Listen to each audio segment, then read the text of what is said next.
Welcome to Chasing Hardware, the podcast that sits down with the sports figures you grew up with and hears their stories. Welcome to Chasing Hardware. I'm your host, Rich Lamello. My guest today is in the Basketball Hall of Fame. He was the NBA's leading scorer in the decade of the 80s, which was truly a golden era for small forwards such as himself. An 8-time All-Star, an observer once said he was a coach's dream, confident, quiet, capable, and prepared. Always ready to play. Ladies and gentlemen, please welcome to Chasing Hardware, Mr. Alex English. Alex, welcome. Good morning. Yeah, well, I'm glad to have you on the show. Thank you for taking the time. I always love, kind of hearing a little bit about a player's background and their childhood and things like that. And you're a unique one. Born in Columbia, South Carolina, raised in Columbia, South Carolina, high school in Columbia, South Carolina, college in Columbia, South Carolina. You are the ultimate Columbia, South Carolina guy.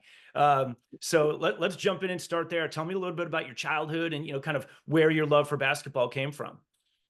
Yeah, well, I am a Colombian. I love my hometown. I enjoy the state.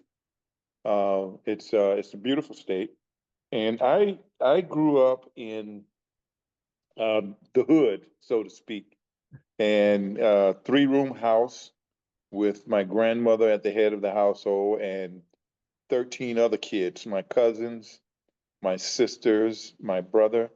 And we all grew up in that house together. And, we were always looking for ways to get out of that environment. But while we were in that environment, I loved it. I enjoyed it. It's where I learned a lot of my skill for basketball, a lot of my appreciation for people, and a lot of other things. It was very knowledgeable for me growing up in the South, doing during the civil rights movement. And, there are a lot of lessons learned. Yeah. And the kids we just made a life there. Yeah. And where, like kind of was basketball your game from the start, or were you kind of one of those guys playing all the different sports and you just, ultimately gravitated towards basketball? Well, that's the thing. Back then you played every sport, whatever sport was in season, you as a kid, you go out and you play it. And I love football. I always envisioned myself being a wide receiver and, getting that glory catch touchdown, but that didn't happen. And during baseball season, we would play baseball. Uh, all the little sports that were coming on during that, whatever the season were, that's what we would play. But basketball, I gravitated toward basketball after I started growing. And I enjoyed the game because it was such a creative game. It wasn't like football where you're just running, catching the ball, and baseball, you're just hitting the ball. Basketball, every game is a different game. Every move is a different move. So I, started honing my skills in basketball so that I could, play basketball in middle school. Sure. And this is kind of in the 60s. Was there a particular team that you rooted for, either at the collegiate or the pro level, or both? Was there a particular player who you emulated? Well, at the pro level, back then, and if you know anything about that era, there wasn't TV. I mean, there weren't sports on TV. If it was sports, it was usually the Lakers and the Lakers and the Boston Celtics or the Philadelphia 76ers. And so it was usually that battle between Wilt Chamberlain and Bill Russell. Sure. And I always liked the Celtics because of Bill Russell and him not really a scorer, but doing all the different things that he did on the basketball court. He was that like the leader. And then all the players that played with him, John Havlicek and Bailey Howard were the two forwards that I kind of emulated, or not emulated, but kind of modeled my game after because they were always moving. They were mid-range players, and they were very consistent with their shooting. So I kind of modeled myself after those two guys in that era. But, those were the only games that we saw. And it was every Sunday. You'd see those games. But there were other teams playing, but, that's all they wanted to show the stars like they do now. Yeah, TV is a lot more prevalent in our society today, basketball games. But back then, that was the game. Boston Celtics, Los Angeles Lakers, or the Philadelphia 76ers. sure. And so you're growing up in Columbia, and you go to Dreer High, and you start, I think, 78 games over the course of your high school career. And this is going to be a recurring theme for you, because you then start every single game at South Carolina, and you basically play 80 to 82 games every single year in the NBA. So you are always there. Um, and and so I have to ask, at Dreer High, are you on the varsity as a freshman? And I know you're starting to score kind of 30 points a game as you get into your upperclassmen years, and you guys actually go to a state title game your junior year. But tell me a little bit about kind of the high school years at Dreer. Well, let me go back to my middle school years Sure. because that's where it started. I was at middle school at Hand Junior High School, and I got to play maybe 1 minute the whole season in my eighth grade year, and never got to play any substantial amount of minutes. Uh, and that was the beginning of me, you know, uh, fueling not anger, but fueling that part of me that wanted to be a basketball player and be a good basketball player and wanting to play. So during that off season between my eighth and ninth grade years, I grew about 4 inches, and I went from 6'2" to 6'6", and I got a chance to play my freshman year. We were freshmen, and back then freshmen only got to move up at the end of their freshman season. So I got a chance to move up during my freshman season after we had won the freshman championship, and I got to move up to my high school team, and just started playing from there. And I love playing. That's the one moniker I have the whole time, is that I love playing basketball. It was my art, uh, and it was always a way to create something different. I always worked on the different things that I needed to work on during the off season, especially conditioning, and it was important to me. That's why I played. I was spraining an ankle. In fact, I have an injury now that I probably should have taken care of in high school that bothers me now, but I didn't want to get off the floor. I wanted to keep playing and playing and playing, so I did. Yeah. And you played for Dixon Owens. What did he mean to you? Yes, he was he was my high school coach, and he was a good coach. He was very stern. He was a graduate of Duke, was a golf coach at Duke. I played golf at Duke and came to my high school and coached football, but his main thing was basketball. And he gave me the opportunity do to learn and do the things that I needed to do to get to college. And those are moments that I treasure. Dixon Owens is gone now, but he gave me that opportunity to to showcase my skills, so to speak. Sure. And so it's interesting. So you're being recruited by over 100 schools. This is in the late 60s. You're obviously in Columbia, South Carolina. University of South Carolina is down the road, and South Carolina is good. Frank McGuire, who a New York City guy who's come down, he coached at North Carolina, wins a title there. He's moved over to South Carolina, and he's having a lot of success. He's actually in the process of moving them out of the ACC to become an independent, but that's the in-town team. Are you growing up a huge South Carolina Gamecocks fan, or were you open to going anywhere, or did you kind of know I want to go down the road? Well, there were. I was a South Carolina fan. Watching John Roach, Tom Owens. They were, considered one of the top teams in the ACC during that era, Yeah, and watching the teams that they played against. So I did watch them. And when I got recruited by South Carolina, there was only one other African American player on the team, and that was Casey Manning. And I always felt that if I would go to South Carolina, that would give other African Americans an opportunity, not an opportunity, but they would look at it. Because back then they felt that South Carolina was very prejudiced because they only had one African American player. But African American players wouldn't go there. So somebody had to go there to break the ice that people felt they could follow. Sure. And so I was that player. Casey Manning was that player for me, but I was that player for all the other guys that just flowed in afterwards. You know, some of the top high school talent in the city of Columbia, and back then South Carolina, Columbia was a hotbed for talent.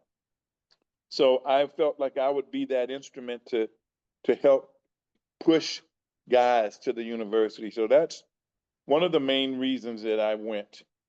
And other than it being my hometown, I wanted to move that civil rights needle forward. Interesting. Yeah, I had the fortune to interview Charlie Scott on this show a couple months ago, and he was in a very similar situation at the University of North Carolina. He was effectively the first, kind of black athlete to come in and, be a scholarship player there. And, for very similar reasons, obviously great tradition, great program, but oh, by the way, chance to do something, kind of breakthrough. Right. And I know Charlie Scott, and I can remember the games that Charlie Scott and John Roach, the battles that they used to have, North Carolina, South Carolina. But because back then the ACC was the league of basketball teams. They were like the elite. Sure. And they showcased those guys a lot. And I saw a lot of the stuff that Charlie Scott had to go through as one of the first black athletes in the ACC. And I got a chance to play with Charlie Scott and John Roach, who used to be, tough opponents back in the day. Sure. I got a chance to play with them my first year in Denver. They were both on the Denver Nugget team. And I got a chance to play with them, and it was just an honor for me to get to know them and be a part of a tradition without being a part of that tradition. Sure. Yeah. So, okay. So you choose South Carolina. And so this is interesting. So Frank McGuire, as I mentioned, is the coach, very successful coach. The year before you get there, kind of a top 10 team. And he's, like I said, he's a New York City guy, played at St. John's, coached at St. John's. He goes to North Carolina and he begins this pipeline of New York City area guys coming down. Larry, so many of whom you would overlap with, either as players or coaches. Larry Brown, Doug Moe, who's your coach forever in Denver. Billy Cunningham famously came down. And Charlie Scott, we just mentioned. And Frank kind of began that pipeline. He goes to South Carolina. He gets you, a local guy, but he also has, again, from New York, Mike Dunleavy, Brian Winters, Kevin Joyce, all New York City guys coming down. So what's that like? You're a local guy going to the local school, but oh, by the way, there's this huge New York influence at both the coach level, but also, the other big name players on the team aside from yourself. For me, it was, they were my teammates, but I also I knew that there were good basketball players in Columbia, in South Carolina, in the South that could do just as well or better. And I wanted to see that. And, I kind of helped recruited Goalie Augustus and Herbert Ensminger, and being, the influence on them to come to South Carolina. And we started a different kind of pipeline, which was important, getting players from South Carolina, because, a lot of the talent was getting away. And it took a while for us to get to the level where we were consistently getting players from South Carolina and not losing them to other schools. We lost a lot of players like Jermaine O'Neal and Stanley Roberts, guys that were, very good South, and all from Columbia. Sure. But Xavier McDaniel, Tyrone Corbin, because, they weren't yet comfortable with it, with coming to South Carolina. Right. Yeah. And you guys have success, right out of the gate. You go to the NCAAs, you lose to Memphis State, which went to the finals, lost to UCLA in the finals. But you're kind of a top 10 team. And, again, that lineup, between the point guard and the swing man, kind of positions 1, 2, 3, all four of you guys, go on to nice NBA careers and pro careers. Mhm. All averaging kind of, I don't know, 12 to 20 points a game. You, Winters, Joyce, Dunleavy. Um, what was it like playing with those guys? I mean, there are very few college basketball teams at any level that have, four future NBA players on them. And there were a couple other guys. Well, so it was a lot of fun. When we got recruited, we were like the top freshman class in college that year. And, for me, it was more about going to school and playing basketball and then getting to know these guys. Uh, it was, we were all friends now. In fact, I just did a golf tournament with some of my old college mates. So we still connect with each other. It's one of those bonds that you keep for a long time. But Sure. it was great playing with them because they had a different style, a different type of game than from what I had. And I learned a lot, and I'm sure they probably learned a lot about Southern basketball as well. And so, and so I guess two last questions about your South Carolina years. One, you play in 111 games, you start 111 games. That's phenomenal. This is right as freshmen are eligible to play, like within a year or two of when freshmen can start playing right away.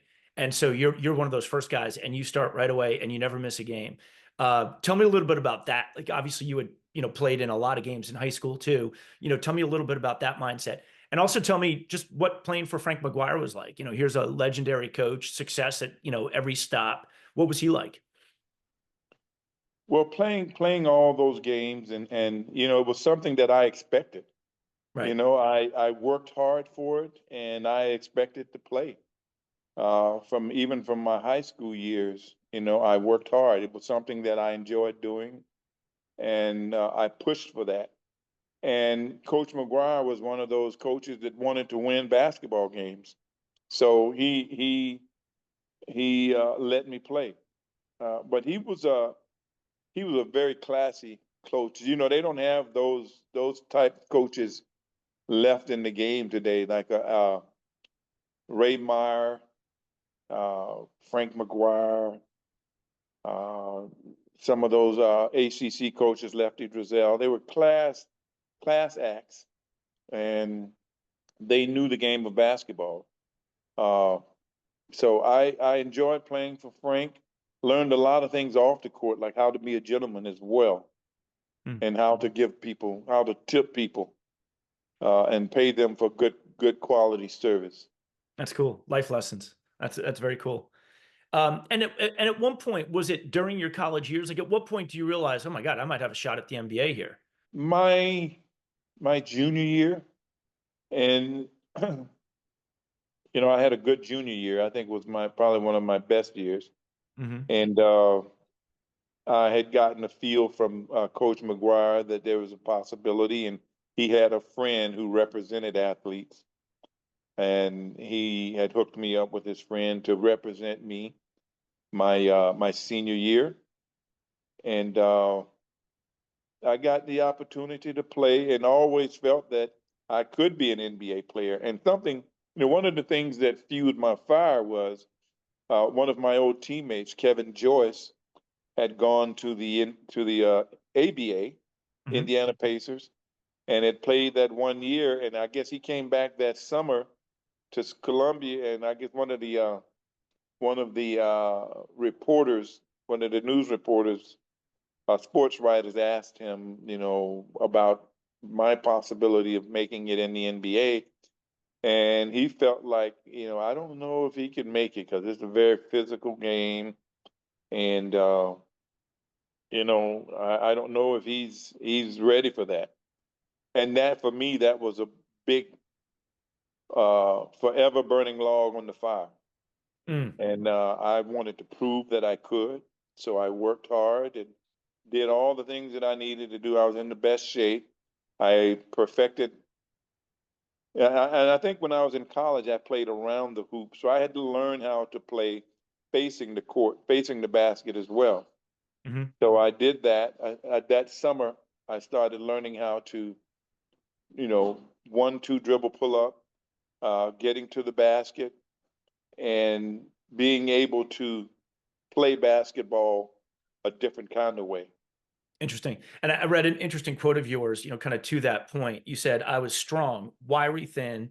I think you compared yourself a little bit to Tayshaun Prince and said, I did my best to stay out of their way and make them run. Eventually, they'd end up being tired and I'd still be at full strength.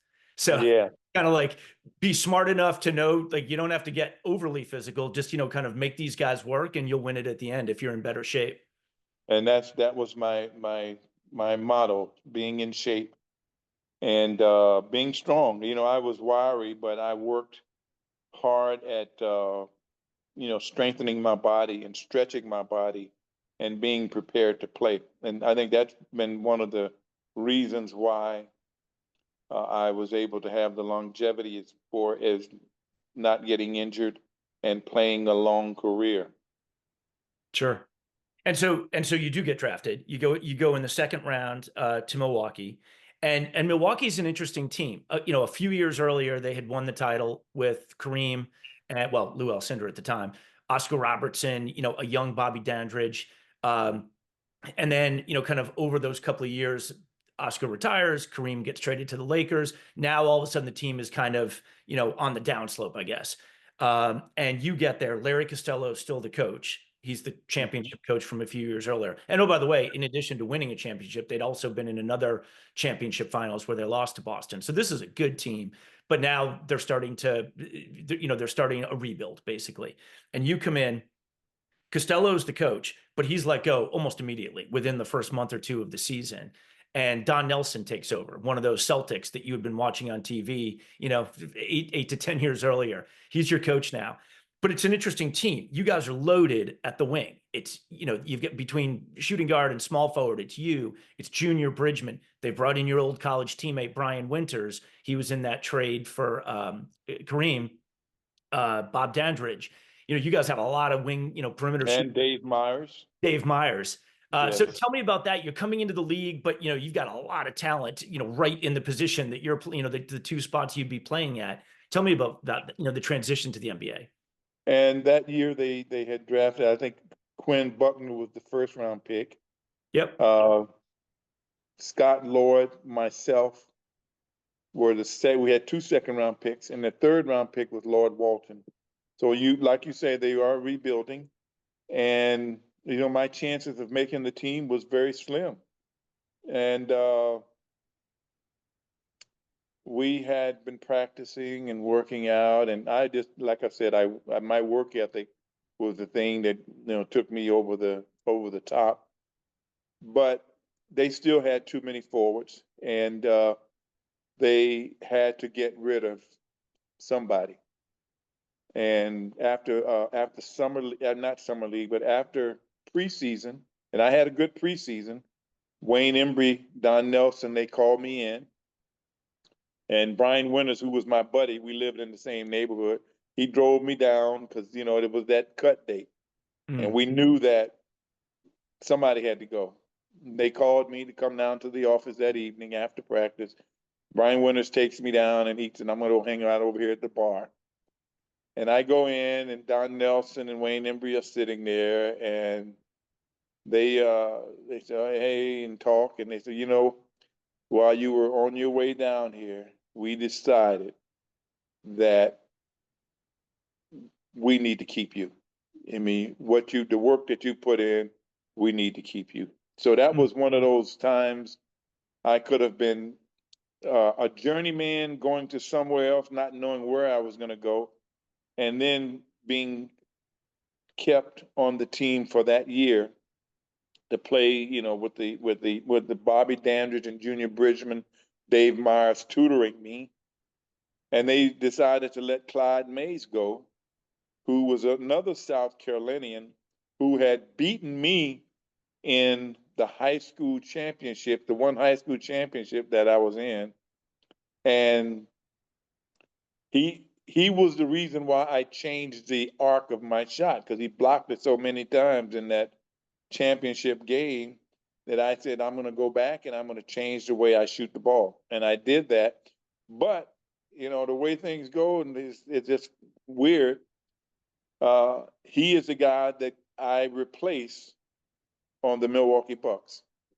That's And then amazing. after that, it was an amazing career after that. Yeah, that's amazing. Yeah, he beat you in the state title game in high school, and then he goes to Furman, and Furman beat you guys in Right. beat you They beat guys, us and knocked us out of the playoffs. yeah, in college. And then you beat him out when it comes to making the team in the NBA. And Right. and I guess I should take this moment since you just raised it. Anybody watching clips of Alex, the craziest, the highest release point I've ever seen. I mean, it's like you go up and then you go up another inch and then let go. And that's interesting. It came about after that, after playing him in the state. After that game, I go back to the gym and start working out at my high school. And my principal comes in. His name was Dr. Whittinghill. And he was an older guy who used to have a pipe in his mouth. Big basketball fan, but he came in the gym and he saw me working out.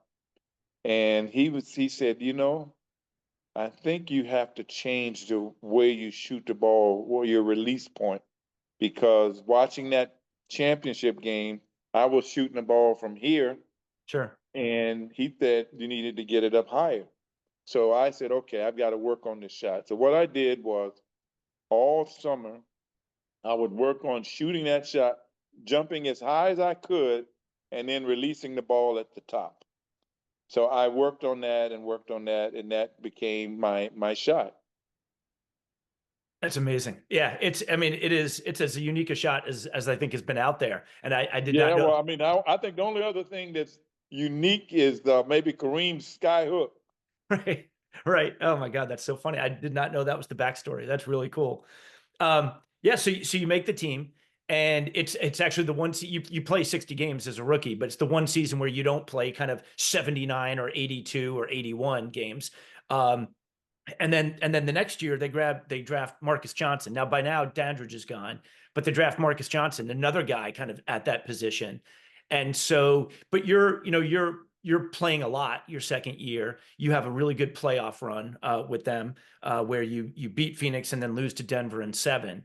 Um, but again, there's just a lot of guys at the same spot or in the same two And the spots. other guy that you didn't mention was Ernie Grunfeld. Oh yeah, Ernie Grunfeld comes Ernie in. Grunfeld was the other small forward that they drafted along with Marcus Johnson. Right. So you guys are just loaded at that kind of 2 and 3 spots.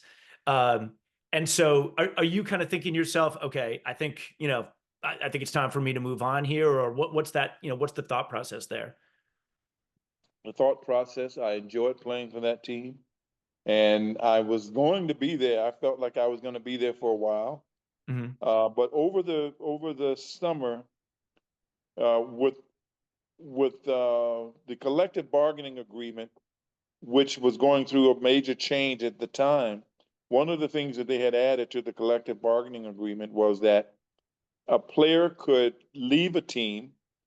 He could leave at the end of his contract, but if he left a team, then the team that he goes to would have to no, you could leave without the team having to pay any penalties, the team that signed you. Okay. So I had a good second year, and Indiana Pacers. Kevin Joyce, the same Kevin Joyce that said that he didn't think I would make it. He calls me and said, the Indiana Pacers are interested in you and Slick Leonard. Slick Leonard knew that we had played together and asked him to call me, and he let me know that they would love to sign me. So I couldn't sign until there's that date, and after that date, you could sign.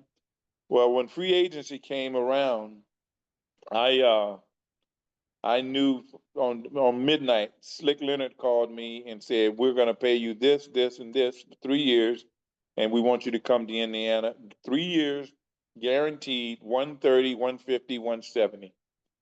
And I've been making $50,000 a year. That was a no-brainer to me.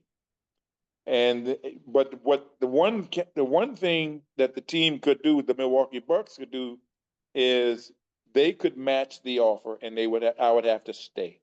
That's Mm. the way the collective bargaining agreement was written at that time. But Don Nelson said, well, hey, we're not gonna pay that for him. So the Milwaukee Bucks ended up letting me go. And I go to Indiana Pacers, and my career I start and I thought I had a pretty good run there. But with the Indiana Pacers, Slick Leonard, who had coached George McGinnis before that in the Right. ABA, had an opportunity to bring George McGinnis back home, somebody that he loved dearly.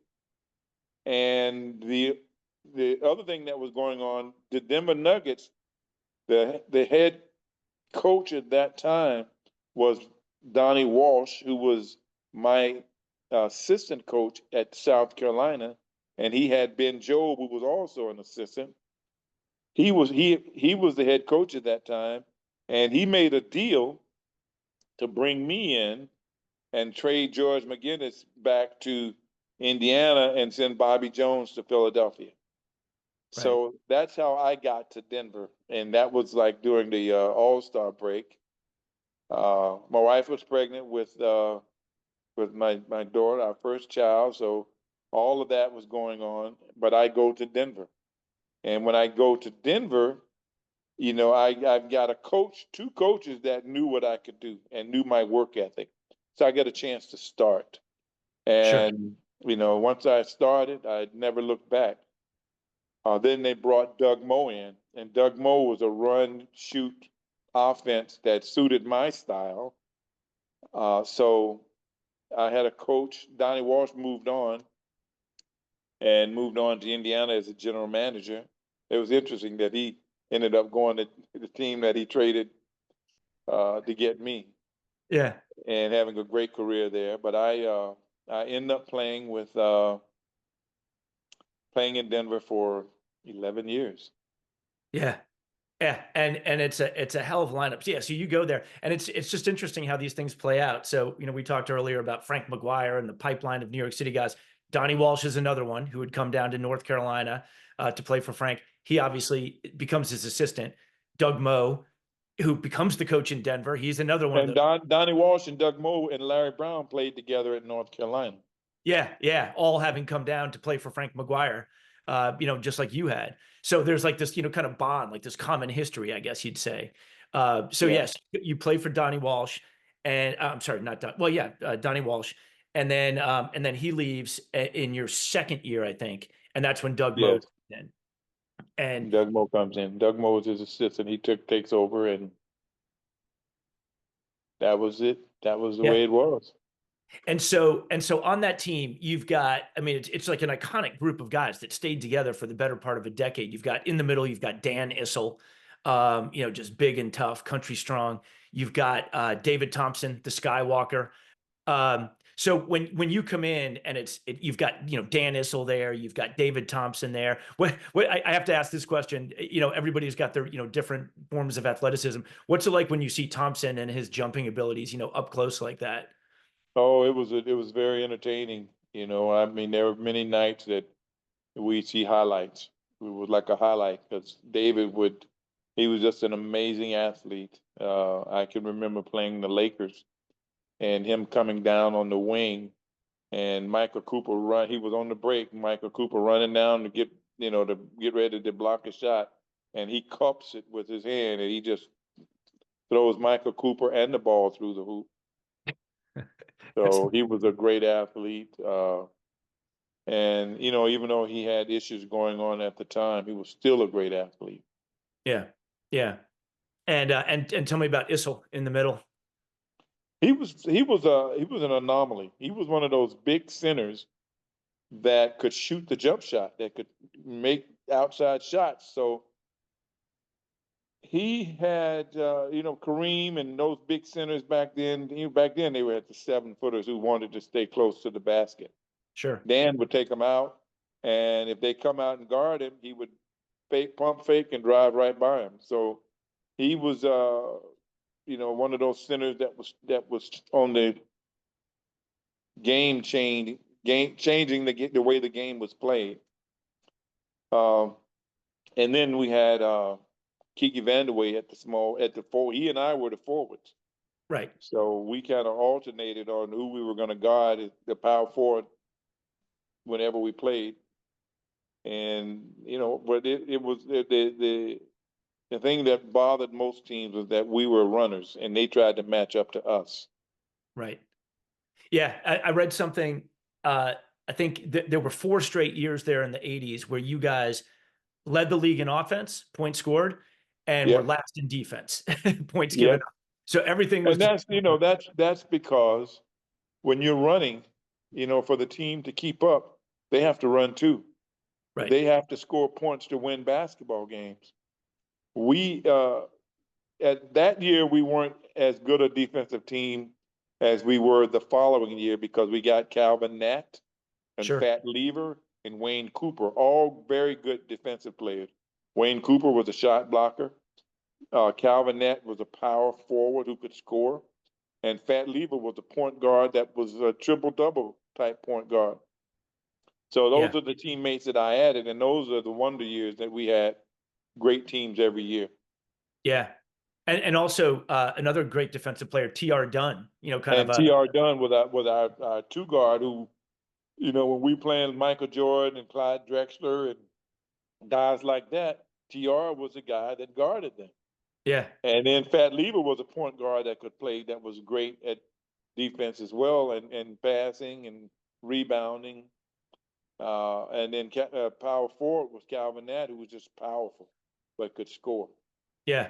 I think I saw one year, somewhere in the mid 80s there, you guys had 3 guys in the top 10 for defensive player of the year. I think it was Fat Lever, T.R. Dunn, and I think it was Bill Hanslick. And Bill Hanslick. Yeah. And then we had Bill Hanslick coming off the bench. Yeah. Yeah. So we were pretty good. Yeah, absolutely. And with Doug Moe, had you, I mean, obviously we talked about how he was a Frank McGuire guy and all that, but you had not overlapped with him until he came in at Denver, right? Yes. Okay. And what was it like when he comes in? He obviously, kind of understands, your offensive abilities and all of that, but what's it like with him? He made it clear that each one of us had a role to play. Okay. And my role was to score points. But for me, I prided myself on rebounding, passing the ball as well, and even blocking shots. So I was more of an all-around player. Yeah. But I knew that my role was to score points. TR knew that he was a defender.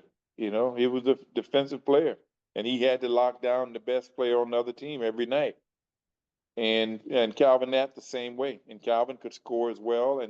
And Fat, he just did all the everything. Hanslick coming off the bench, he was a defender and rebounder and just a solid player. Yeah.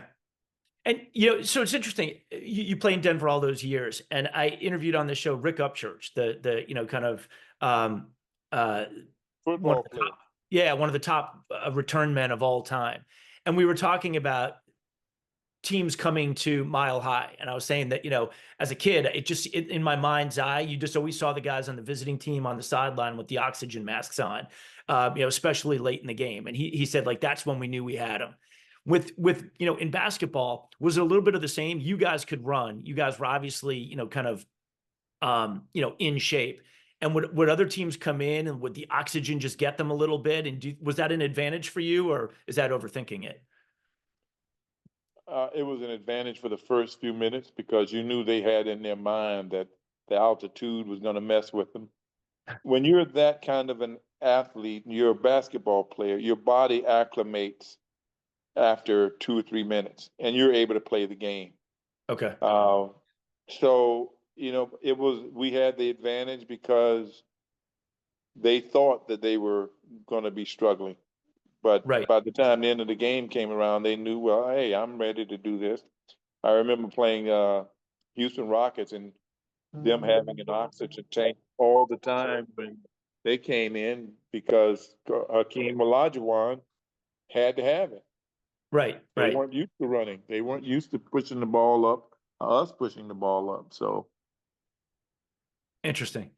And I have to ask, somewhere in the mid 80s, you and Detroit get involved in the highest scoring game of all time. The final is 186-184. You guys actually lost, but what was that like? Is that one of those games? I mean, you guys were involved in a lot of high scoring games, but is that one of those games where a few minutes in, you guys were like, "Oh my God, this is just going to keep going and going"? What was the sense of It that? it was an amazing game because, nobody was missing. And both teams were pretty decent defensive. We had defensive players, Right. but guys were just in the zone. It was a few guys in the zone. And we just kept going and kept going and kept going. And, I think we had 3 or 4 overtimes. Uh, and, it was one of those games. Yeah.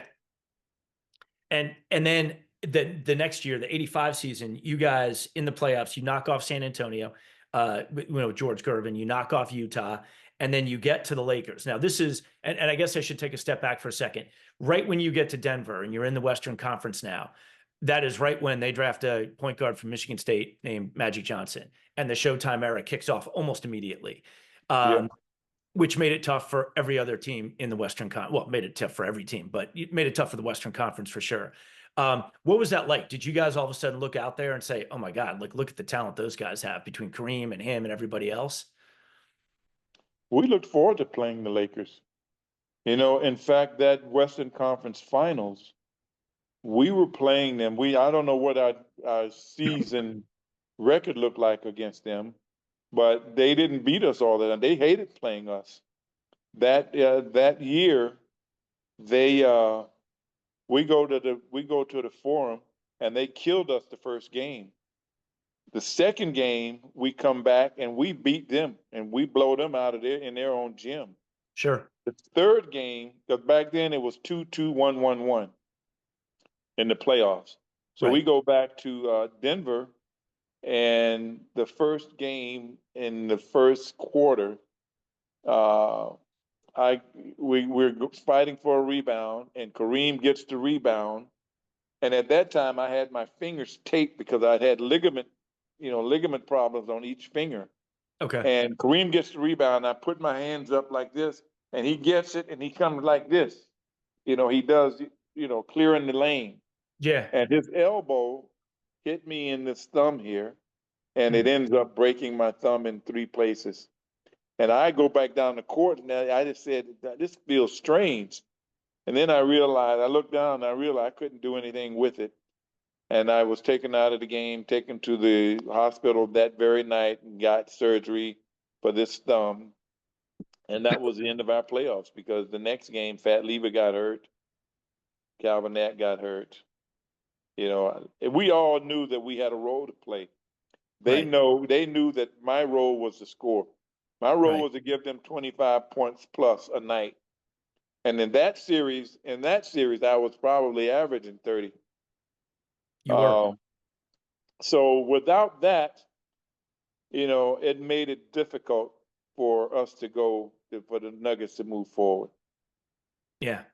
Yeah. That seemed like, yeah, that broken thumb was like a heartbreaker, right in the middle of a good Yes. series.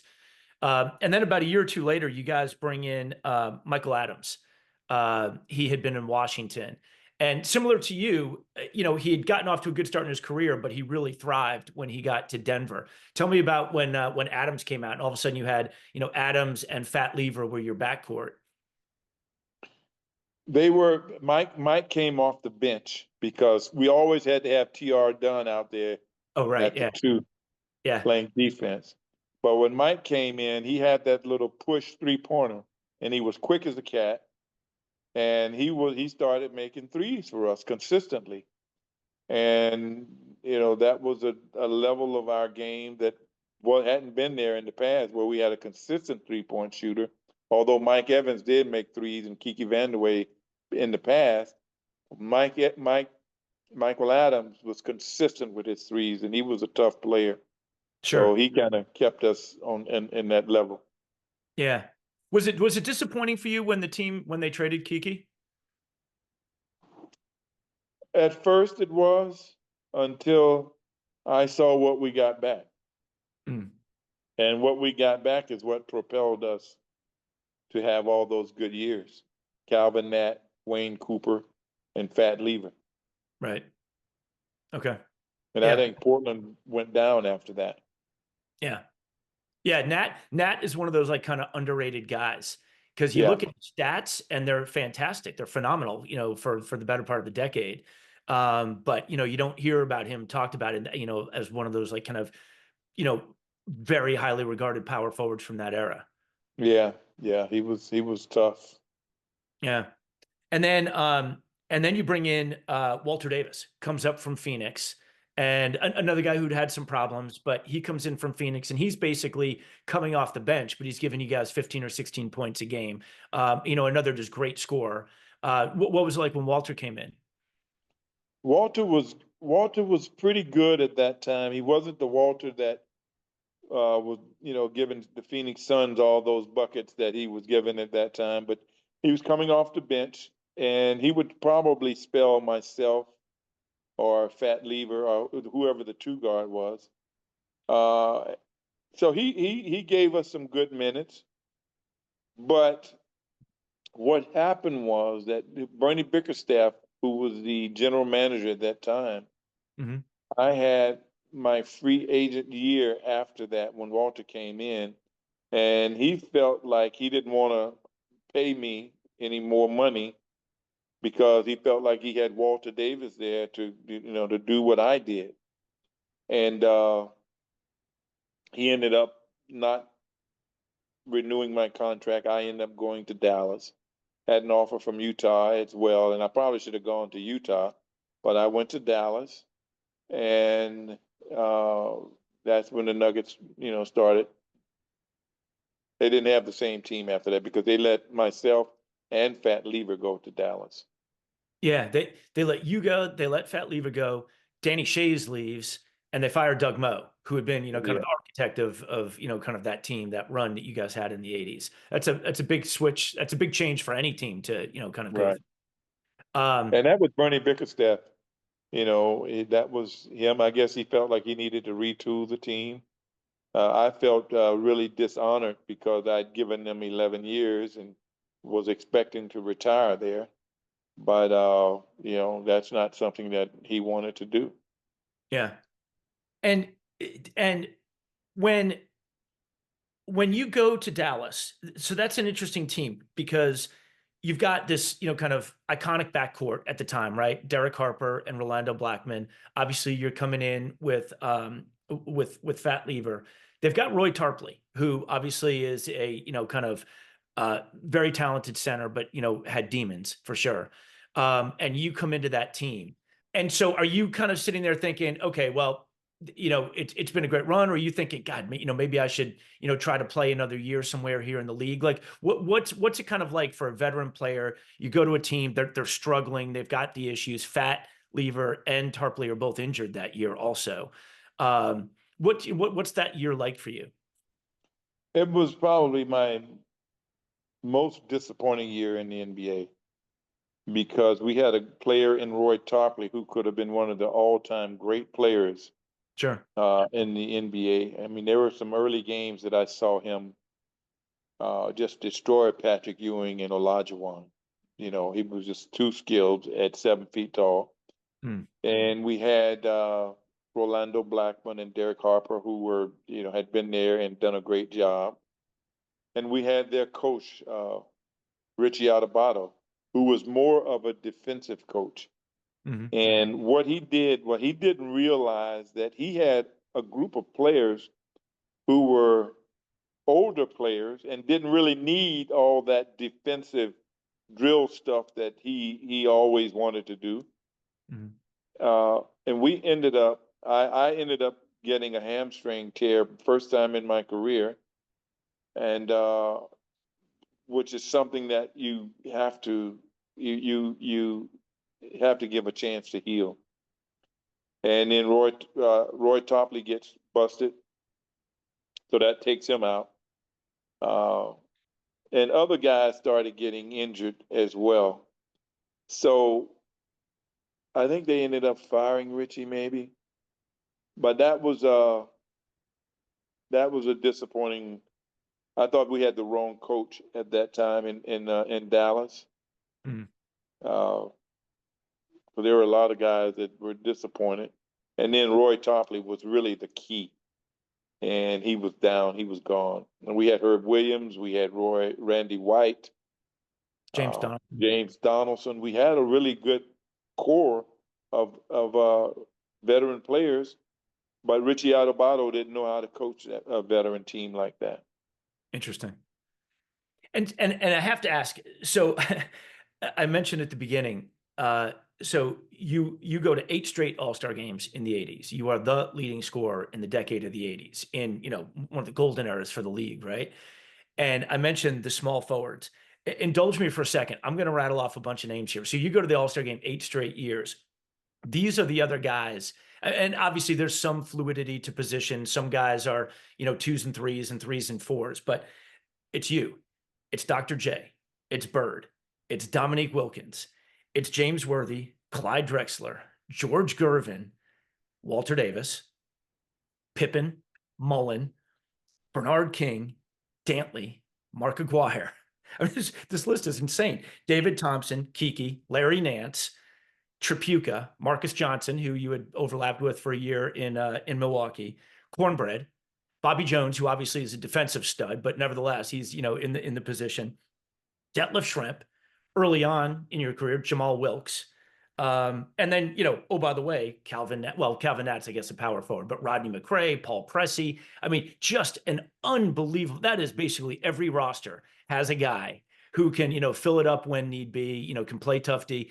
Tell me about playing that position in that era. You're on the All-Star team every year, so you're, you know, seeing these guys up close as well as playing against them every night. Tell me a little bit about that. Well, that era was the best era of basketball to me as far as talent goes. And for my position, it was the golden era of the small forward and the 2 guard. Yeah. Because every night that I played, the other guy that's on the other side was an all-star, a great player, and you know, you had to play. You had to come play, but you know what I thought? I said, hey, well, I've got to make them play as well. But I could see Dominique Wilkins one night, and then I might have to play James Worthy, and then you know, Thurl Bailey in Utah, Yeah. Scottie Pippen, and then Larry Keenan down Yeah. in San Antonio. Yeah. It was just every night. You know, I would have loved just being able to sit on the bench and watch them play, but I had to play too. You know, it was a lot of fun, and that was the era that they picked the most top 25 players, and unfortunately they didn't pick me. Yeah. You know, so you know, I was very insulted and disappointed with that. That's one of the most biggest disappointments that I've had. And then the next time they picked the 75 greats, I didn't get on that team as well. And my record and what I've done speaks for itself. All those guys that you named, most of them were on the top 25. But those are guys that, you know, I would torch every night, and we were a winning team. Yeah. So it was disappointing, but you get over stuff like that eventually. Sure. And well, it's interesting. So I watched your Hall of Fame speech, and it was interesting. You had your older son and Dr. J are your presenters. Tell me a little bit about what, you know, kind of Dr. J meant to you in your career. Well, Dr. J was someone that I admired because of his class Yeah. as a player, you know, what he meant to the game. And you had to have someone, a former Hall of Famer or a Hall of Famer present you. And he was the one that I knew and admired the most. So I asked him, and he was fine with that. And my son, because I wanted him to, you know, live the moment. Yeah, that's cool. Who of the guys, I just rattled off 20 names. Of those guys, was there one or two that just stood out that, you know, for whatever reason were just a really, really like a tougher assignment than the others that for whatever reason just, you know, kind of made you work just a little bit harder, or was just every night the same? Every night it was somebody different and somebody tough. But the one player that I always think about as being kind of like a nemesis to me was Dennis Rodman. Mm. because, a lot of those other guys, I could keep running and running and they're going to get tired and go, oh man, I'm done. Dennis Rodman, I could not get away from him. He was always there and he was going to rebound. He was ready to try and block a shot. So just defensively, and even and he was offensively, he'd get put back, so you had to block him out on the offensive glass. But that was usually I usually get the guy. I usually had to guard the guy who was not the best scorer. But then sometimes there were two or three guys where I had to guard, James Worthy or Marcus Johnson, those guys. Uh, it was for me. It was not a. There was not a other than Dennis Rodman. Well, the other guy that I didn't like playing against was Lonnie Shelton. Sure. So Lonnie Shelton was a very skilled player, and he just was mean and nasty. He just beat you up and wouldn't smile. So I hated playing against Lonnie. Yeah, he came But out. there every night, I mean, you named them. I mean, there are guys you didn't even mention, like John Drew, Right. Purvis Short, Mike Mitchell. Uh, there were guys every night that you have to play against that would be giving you buckets. Yeah. And it was like you said, it was the golden era of the game because you look at the collection of players for that, say, 15-year period, unbelievable. And every position. You go to the middle, you got guys like Jack Sigma and uh, Kareem, uh, and even people like Billy Paultz who participated, Olajuwon. Parrish. They were every position, but I thought that the three in the two positions were the ones where you were going to be getting buckets every night. Yeah. Clyde Drexler. Then there's some And guy who was that that played with the guy that played with the Houston Rockets with Rudy. He was the two guard. not Vernon Maxwell. No, no, this is a white guy early, but this is Uh, a guy. This is a guy that uh, used to have a mustache, kind of long hair. Can't Kevin, remember his name. not Kevin Kunnert. No, Kevin was He's a big a man. five. This Yeah. guy was a two. And I'm kind of thinking it may have been a lefty. And then people like Mark Oberdane and Rodney McCray. And, these are guys that that night I have to get beat up. Kevin McHale, Cornbread Maxwell. Those are guys that I have to say, okay, this tonight, I know I'm going to take a whipping, Yeah. but Wait, I hold, got to make them play. give me 1 second. I'm going to look up Houston Rockets. He was tough. I think he used to chew tobacco. Not Dunleavy, obviously. No, Uh, Dunleavy, Dwight Jones, Malone. Oh, Mike Newland. Mike Newland. That's right. Mike Newland. Tough. Yeah. But just in going back, looking at all those names that you named, they were just, Craig Elo. Uh, it's a lot of players. Oh That's yeah. one team. That's one team. I'm sure you could go to other teams and pull up their roster, and there's like, wow. I remember Danny Roundfield. Sure. Atlanta. Had to guard him. And, it's interesting. One name you mentioned a second ago was Mike Mitchell. So I interviewed Michael Cooper for the show, obviously legendary defender. And, he was talking about all the obvious guys, Larry Bird, et cetera. And he just said, well, he mentioned you for starters, but he also talked about Mike Mitchell. And it's interesting because Mike I grew up Mitchell. in a couple places, one of them Cleveland, on some just dreadful years for the Cavs. And Mitch was like the one guy, right? He'd go out and get 22. Yeah. And And when he got to San Antonio and he was in the same division as me, and I had to play him like three or four times, it was like God, because he was tough. He yeah, was not only was he tough, he was thick. yeah.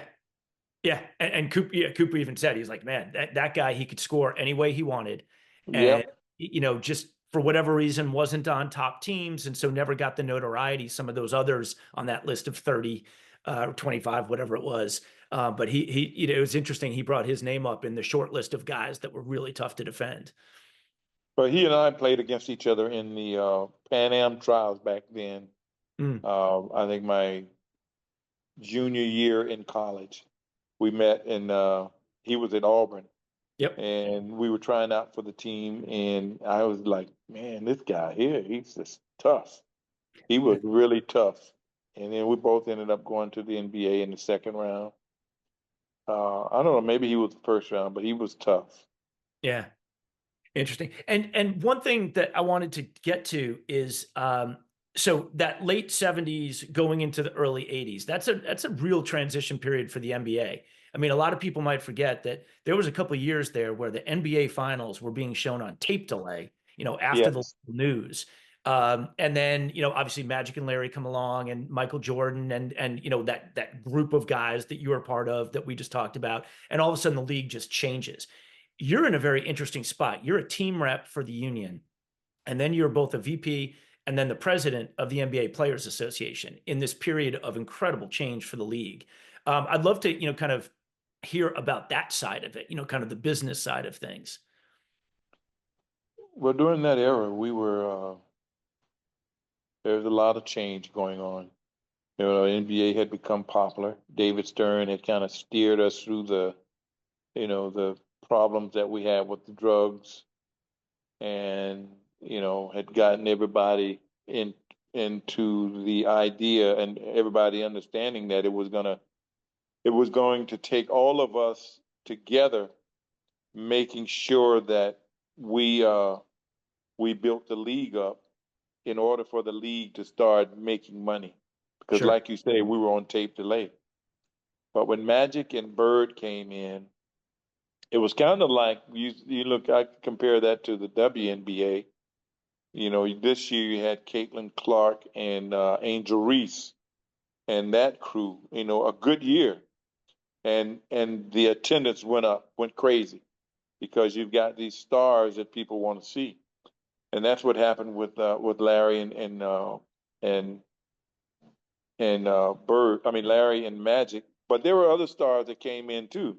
But Sure. they were the ones that people like saw, and they were like going at each other. Even though they were friends, people like tried to make it so that okay, it's just gonna be this big clash of the Titans. Right. So that was going on during the time as well, and we just started negotiating. I was a player rep, and then a vice president, and then the president. But during that time, we had to save the league and save the league from itself. Well, not from itself, but from guys just having issues off the court. And we had to put in some strict rules. The drug policy. You get caught, you got to miss game. The second time, you go into rehab, and the third time, you're out. 3 strikes, you're out. We had to go through some difficult situations with collective bargaining. We had to give a lot, but the league had to give as well. We were able to negotiate with the league during my period as a player rep and president. We were able to get, the league became so popular, we were able to negotiate 53% of the gross revenues for the players. Maybe it was 49, 53, but I think, and which was major, and getting a lot of revenue thrown into that wasn't in there before, like radio, TV, boxes, parking. We were able to negotiate a great collective bargaining agreement. So there were a lot of things. I can remember during my era as a player, but also as a player rep and president, and eventually ending up being a VP for the Players Association, in Yeah. charge of player development, not player development, player programs, and bringing in the alcohol, substance abuse, HIV/AIDS education, graduation degree completion, money management, financial planning. Those were all things that my department with the Players Association brought in for the players. And on top of that, we brought in, which was one of my ideas, was bringing all the high school players, the top high school players, to Princeton to a basketball camp so that we could start, as a players association, getting a foot in the door with the players, because the NBA, they had their foot. We started bringing the players in, and that's when I first got an opportunity to see Kobe Bryant play. We brought in the top Luke Walton, just a whole bunch of players that became NBA names came into Princeton, and that was my idea. That was one of my ideas that they continue to do today. So, and the other thing that I take pride in, is that the NBA Players Association at the time didn't have a foundation, that nonprofit foundation. So during a turbulent time when I was like the interim executive director of the Players Association, I was able to institute a nonprofit arm of the Players Association.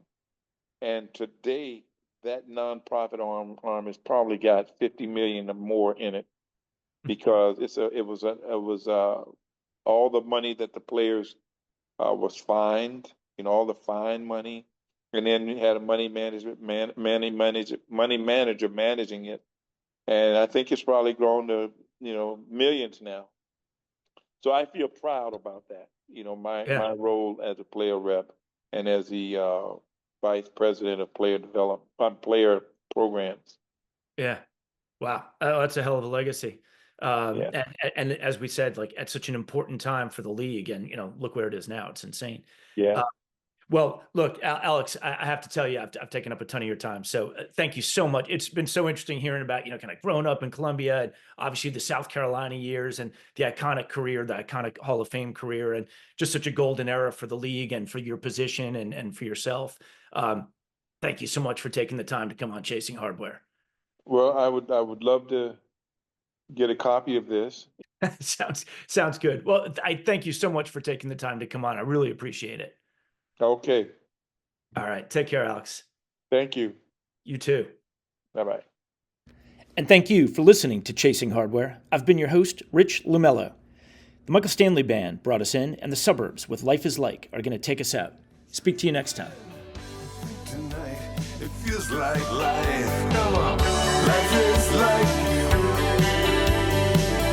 Life is like. Life is like what it